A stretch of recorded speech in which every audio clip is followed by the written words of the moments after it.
viewers, welcome to another episode of The Legends. Today we are at the PCEA head office where we interview one of the greatest people in the church today, not necessarily a legend, but a legend in his own way, the Deputy Secretary General of the PCEA, Reverend Paul Kariuki, who occupies the hot seat. Hot seat in the sense that he has to deal with the transfer of ministers, which is not a very easy thing to do. So welcome to the program, Reverend Kariuki. Say hi to the viewers. Thank you.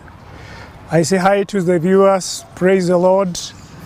It is a joy to be here. I didn't know that I was a legend, maybe a legend in the making, and I didn't know that I was also great. But I want to appreciate this opportunity to come here and interact with you viewers. Thank you so much.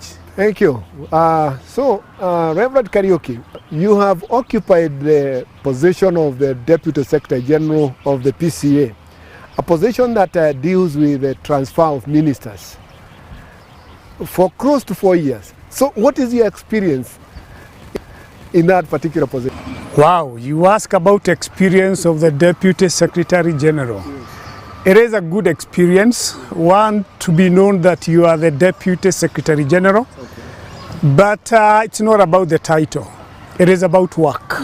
Now, not that I know a lot about, but I have overheard that there was a proposal to split the office of the DSG into 4 positions. Was there something like that? That is true. So, would you recommend that you go that direction? Now this came as a proposal in the last GAC. Yes. Because of the nature of work. And I forgot one thing. Yes. That also the Deputy Secretary General is the head of HR. So that would mean, posting is not just posting, it is because of those people are under you. And therefore, even here at the head office, we have over 50 staff. And then the ministers all out there. So you're also the head of HR. I guess that is the reason why a proposal came, that why don't we subdivide this office and have like 3 other people come so that they can have different departments. If you would ask me, that is very wise. Okay. Because when you're doing so many things, you tend not to be very efficient in others. For example, in the last GAC, it was passed that we can employ a HR person. So what we are doing right now is trying to organize an organogram, okay, so that we can know how far does the HR person go. Does this HR person do appointments? The proposal in terms of having another DSG is that one could deal with HR issues, yes. Another one could deal with administrative issues. And I keep forgetting so many. There's a lot the deputy does. Remember also the committee for boundaries. Wow. Right? Wow. So any subdivision of the presbytery, any subdivision of the parish, it is the deputy who goes all over the country doing subdivisions. I guess it's because of that that wisdom was raised, and I would have no objection actually. Maybe we could begin with one more, so that at least we could have 2 deputies, yes. So that one can maybe deal with HR and the other can deal with administrative matters. And in case when the finance officer is not there, if there was a transition and the church finds itself in a position there is no FO, the Deputy Secretary General assumes the role of FO. Wow. So there's a lot. Now it's good to hear that. You have been there, done that. So you have that experience. And so your word is very important when you give us that word of advice. Now let's come to the issue of posting. What has been your experience with the posting of ministers? Wow, you want me to burn my fingers? No, go ahead. The truth is the truth. That is a very interesting issue, very complicated, sometimes very emotive, and sometimes even very political, yes. Because it depends on how one sees it. Remember that the ministers out there, many pray, because it touches on their family, it touches on their ministry. So this is a very sensitive matter that needs to be handled with a lot of sobriety. And for the last 3.5 years or so that I've been there, I wouldn't say that it has been easy, but I've quite enjoyed it in terms of, I told God that I don't want to do appointments before prayer. Okay. So I always have time to seek God, because definitely I know it's going to affect people in a very big way. But remember, we are 300, 400 ministers, so it's an enormous task. Of course, we have an appointment that comes around March. We have an appointment that comes around July, and another appointment that comes around October. So the October, of course, is known as the major one, because it involves quite a number of people. Now, you asked me about my experience. Yes. One is that it's like doing an exam. Have you done a paper that is so intense? And you know, your lecturer will ask you to back and forth, go look at this, go look at this, until it's perfect. Sometimes I would wish that I can push the date for appointment further, so that I don't do it. Yes. But then I have to do it. And therefore this is an exercise that you begin 2 months before. Because in the PP it says that you liaise with the presbyteries, so that at least you're able to know the needs of the staffing there. So you are engaging throughout with the presbyteries. They are telling us this presbytery, this parish needs this kind of a person. You know, so when it comes to the real posting, of course there are some guidelines. One is the number of years one has stayed in a station.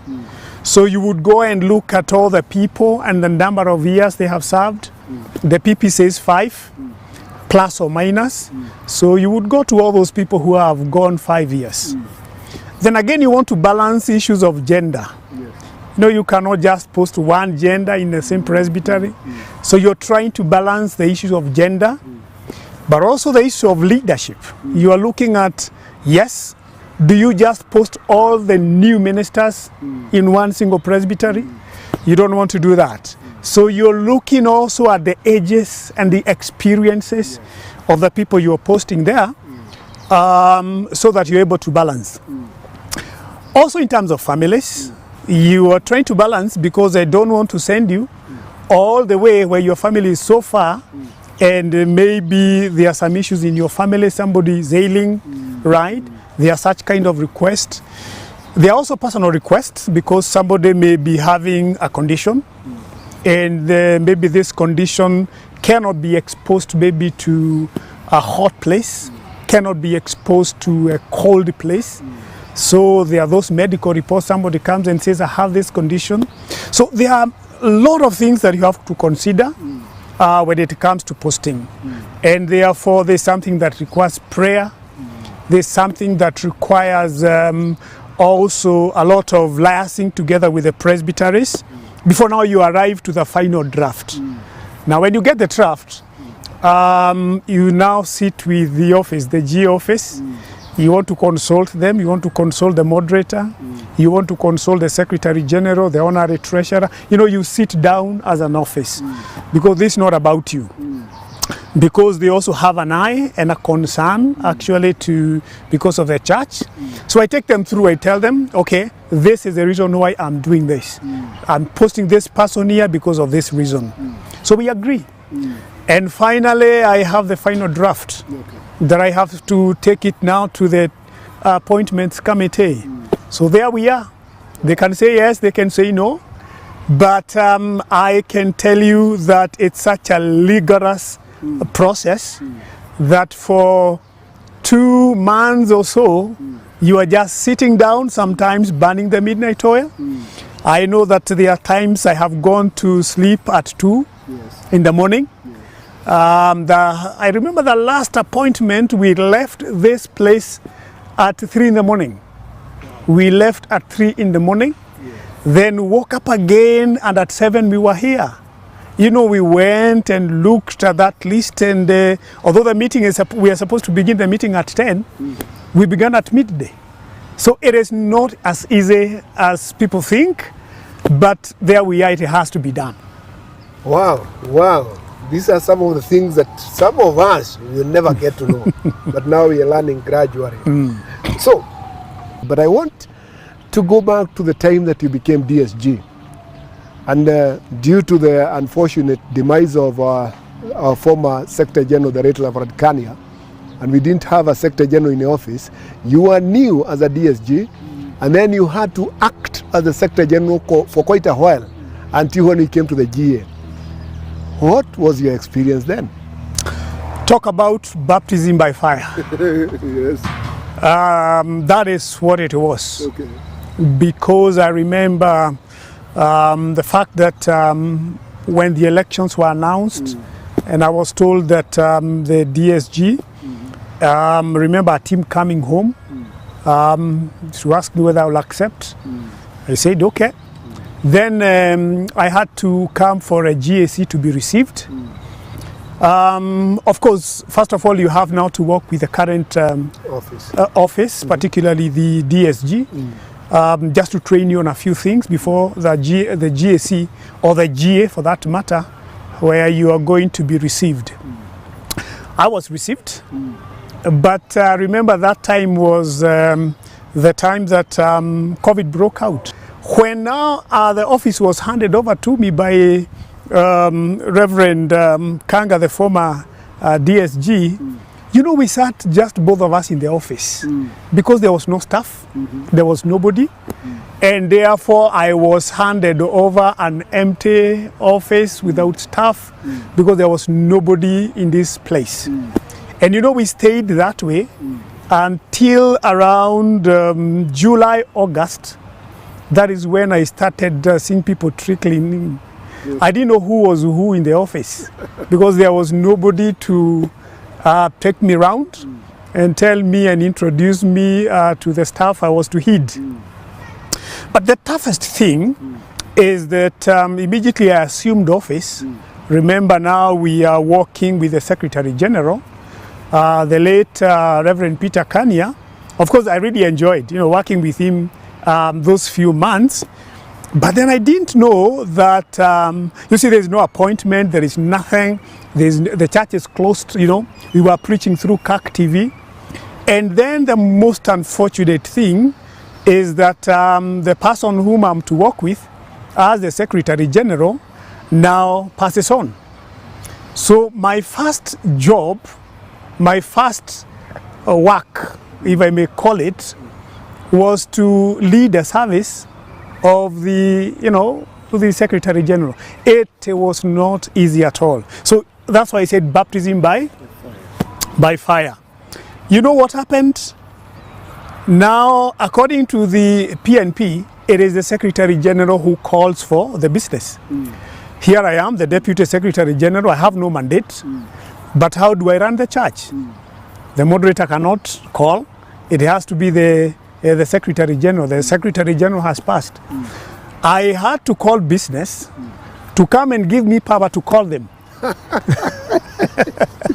had given you the power to call them? Nobody, you know, I just told them I'm calling you because there's nobody to call you, so that you can give me power to call you. Wow. So that we can, now we are in a crisis. Yes. I mean, this is something that never happened, right? So when they came, I'm glad that they gave me the power by conferring me as the acting Secretary General. So with those powers as the acting Secretary General, I could convene now a business so that we could now plan actually the service of the funeral as the acting Secretary General. And now I was holding two positions. I'm the Deputy and the acting Secretary General. And remember also, we were heading to elections, right? Because the DSG that time was to act as a transition officer, because we were electing a new Secretary General, we were electing a new moderator, right? Although elections for the Secretary General had been done earlier, and Reverend Dr. Robert Wehenya had been elected. Remember, he had been given 1 year to go. So he was not in the office. And therefore he could not also come to call the business because he was in school as per the provisions of the constitution. And therefore, as an acting secretary general, I was also the transition officer as the DSG. So I also prepared the General Assembly in terms of went through that elections. Then also prepared the General Assembly, became the transition officer because I acted even up to the General Assembly before the new Secretary General is, comes in. So it was really tough. It was really difficult to hold those two positions together, jumbling between you are in this seat, you are in that seat. Do you know what? I would receive a letter as an acting Secretary General. Of course, all communication must be done by the Secretary General. And therefore, I receive a letter, the acting Secretary General for the DSG.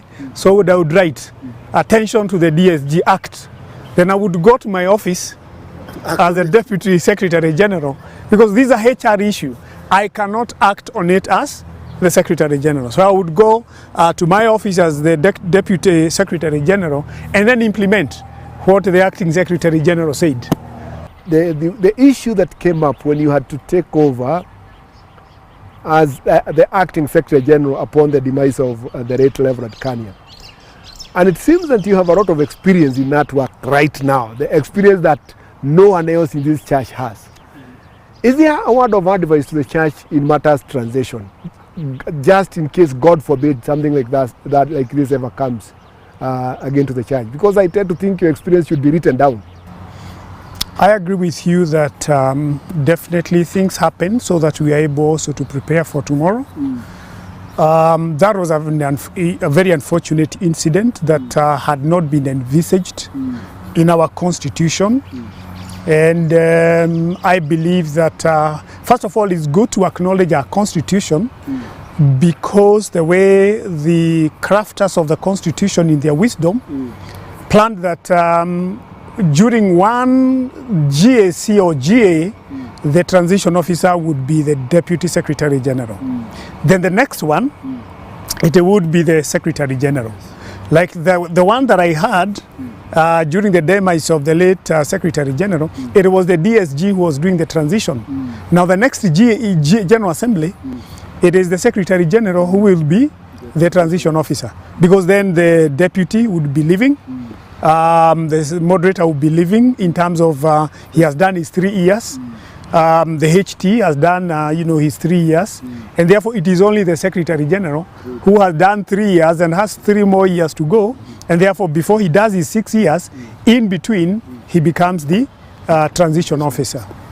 So our constitution in terms of transition had planned it very well, but in an eventuality such a very unfortunate incident happens, I guess there is some lacuna somewhere that needs to be addressed through our committees, that so that it doesn't leave like the Deputy Secretary General now with without constitutional powers to act on such kind of a thing. So I'm writing as a deputy to members of the business now as who, and they're used to be, it is the Secretary General who writes to the business to invite them to advise the Secretary General. Therefore, in future, I hope that one can be considered so that it can be upon review of our constitution, it can be included somewhere, because things happen. Can you do that as a paper? Write it as a paper so that it can be somewhere on record. Yeah. Now let's go to another topic. There are so many people in this church who feel that the church should do away with the projects and concentrate on the core mission, the mission of the church. What is your opinion on that? I know we need both. We need the finances and also we need the mission work to go on. For you to carry out mission or God's work, they say you need 3 things. They say you need talent. They say you need what is the other? Resources. Resources. they talk about tithes when they are talking about resources. You know, and you cannot be able to carry out this mission without finances. It becomes very difficult. And in the wisdom of those who set up this church, they set up the foundation. You know, the foundation, Presbyterian Foundation, in fact, if you look at the way it is set in our PNP, it looks for carry out business to raise money for mission. And therefore, as the church carries out its mandate of preaching the gospel, the foundation is there to do business. So that that's why it is accompanied by guarantee, so that it can carry out, you know, business to get money to support mission. And therefore, in terms of doing away with projects, to me, I would say no. We need them. The question is how we do business. Not whether we need business, it is how we do business. Yes. That is an issue. Okay. But we need it. Okay. That's a very important response to that question, so that you can put to rest so many questions that are being raised right, left, and center. Now, we have this Regents program, and this program has been concerned about the welfare of the retired ministers. And we have gone around interviewing retired ministers, not all of them, because we are going one by one and trying to learn from their experiences and get to know how they are spending life in retirement, and also their relationship with the active ministers. So it's a very, for me, it has become, one, a very good experience for me, but I am now gathering from the viewers that it is also important to them to get to know what is happening to the retired ministers. So, what can the national church? I know the presbyteries are in charge of the retired ministers. How about the national denominations? Is there a formal way of dealing with retired ministers? First of all, you know what? Yes. I'm counting the years that I'm left to retire. But not before me. Of course. And therefore, I know that I'm a candidate. Yes. You're also a candidate, and therefore we should look soberly at this issue. Not forgetting that the retired ministers are the foundation upon which we stand. Yes. These are the people who walked the parishes, you know, the parish, the presbyteries right now, the parishes they used to serve are presbyteries. And you would find that one retired minister in the parish that he was serving, it has been subdivided even up to 3 presbyteries. And this person was serving alone. So we should appreciate the work that they have done. Yes. Beside that, I know they have a lot of experience they can share with this church. So anybody thinking about pushing away the retired ministers, I don't think it's right. They are very important to this church, and therefore this church needs to look at them. Of course, as you say, presbyteries, because that is where they retire, they of course choose where they want to retire in terms of the home presbyteries, and that is where we post them, okay? Through a letter of the Secretary General, where they choose, so that it can be taken there. Of course, many different presbyteries have different policies in terms of the package, the token that they can be giving monthly for the upkeep and you know, looking at these retired ministers. But sometimes we have gone round and you will find the retired ministers whose gown, you know, is so old and on the shoulders here, you know, it has faded, and sometimes even their collar, you know, it's faded, their shirts are faded, and this presbytery is not taking good care of the retired ministers. So we would urge firstly that the presbyteries should look well, take care of these retired ministers, because they are our wealth. They may not have the strength they had. We are also going there, and therefore they need to take care of them. Now you are asking at the national level. Of course, in the previous ministers fraternal, that issue came up. No, the previous 2, that issue came up, And we decided we need to bring all the retired ministers together. And we did organize a one-day forum here for all of them, and they came in large numbers. Remember, there were over 100 here, and we had a wonderful time. They were so excited to see each other. They have stayed for so long without seeing each other. Now from that, we developed kind of an office that we were calling a national retired ministers office, just for the purpose of bringing them together. So this is a roadmap. We thought that the issues that they raised need to be crystallized and escalated maybe to a policy level. So what we need to do is, first of all, go around, meet them at their regions. In fact, just today, I was trying to come up with the dates because they have to go to all our 5 regions, meet actually with the regional offices, meet with the retired ministers there. Because, not all could make it here. Some of them are not able to come all the way. So this national office needs to go down to the regions so that they can collect those views, sit with the regions, reason together, and then they can bring all those issues here. Then we are able actually to have a write-up that we can escalate maybe to the higher offices. Of course, what they really desire to do, and I'm excited about that, is they are proposing to have kind of an encyclopedia, so that each region is going to be given maybe a certain chapter on what to write, so that maybe through interviews, through write-ups, something can be brought together about the church history, because these are the elders, these are the elderly people who know the history of this church.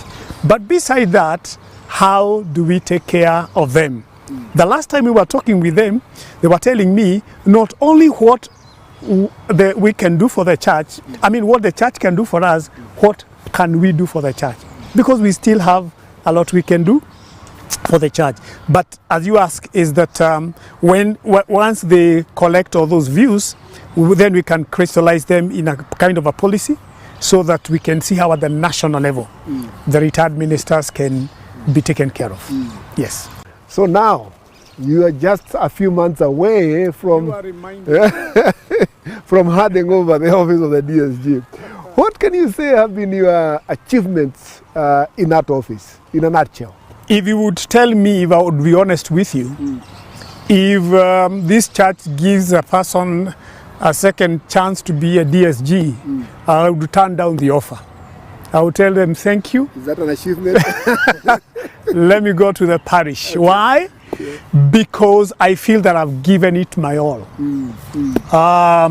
One is that I had longed to digitize this office so that when the next person comes, of course, the church is growing bigger.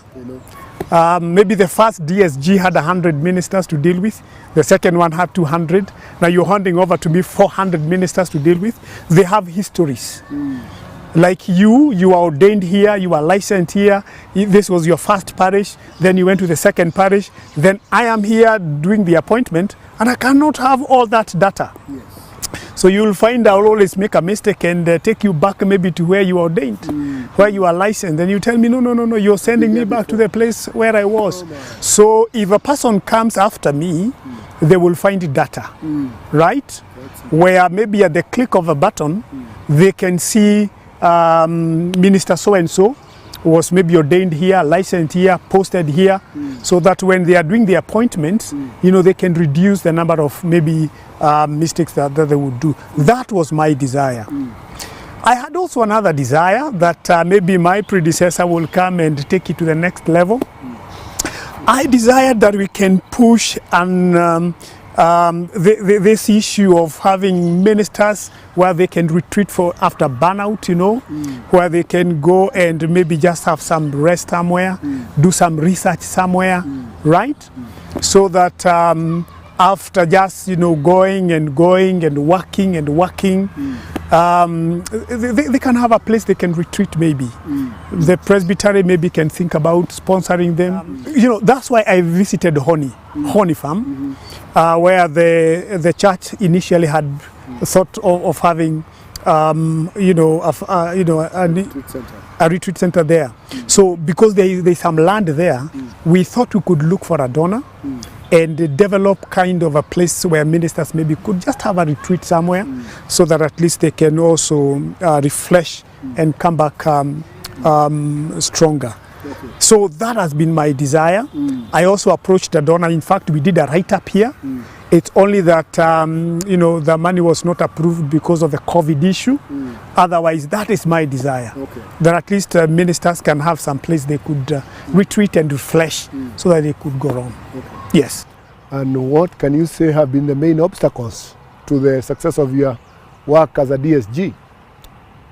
A lot of work. A lot of work. I say that there is so much to do that you find yourself running and running and running, and if you're not careful, you can suffer burnout. I don't know about my previous predecessors, but then again, as I counted 2 years we began, there is a lot to do. You can be in committees, you can be in subdivisions, you can be in the appointment, you can be in the hospitals. Like, hospitals would do a board meeting because there are needs that come, and then an executive board is called within no time, right? So Kikuyu calls for a board because there's an issue they want to ventilate on. Tomotomo calls the same day, right? So where do you go? Or they call a day after the other. So you're in Tomotomo today, the next thing you're in Kikuyu, the other day you are in Mombasa, so that you can also look at boundary issues. Then again, when it comes to dedication of churches, the moderator, that is his work, but he cannot handle the dedications alone. So there we are as an office. Where do you go? The moderator says, I'm going to Pwani. SG, where are you going? Kitale. DSG, where are you going? Meru. So the whole of the week you've been running with subcommittees and board meetings. Then on Sunday again, you have to travel all the way to Meru to go dedicate a church. So there is a lot of work to be done, but I appreciate that I have had the opportunity.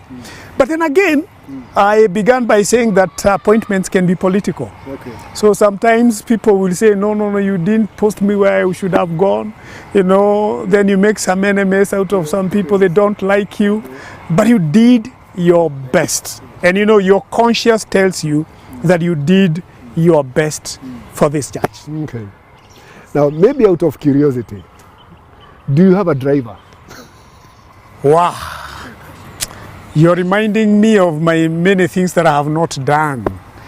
Because it was resolved, this is a resolution of the business committee, it allowed that the Deputy Secretary General have a driver.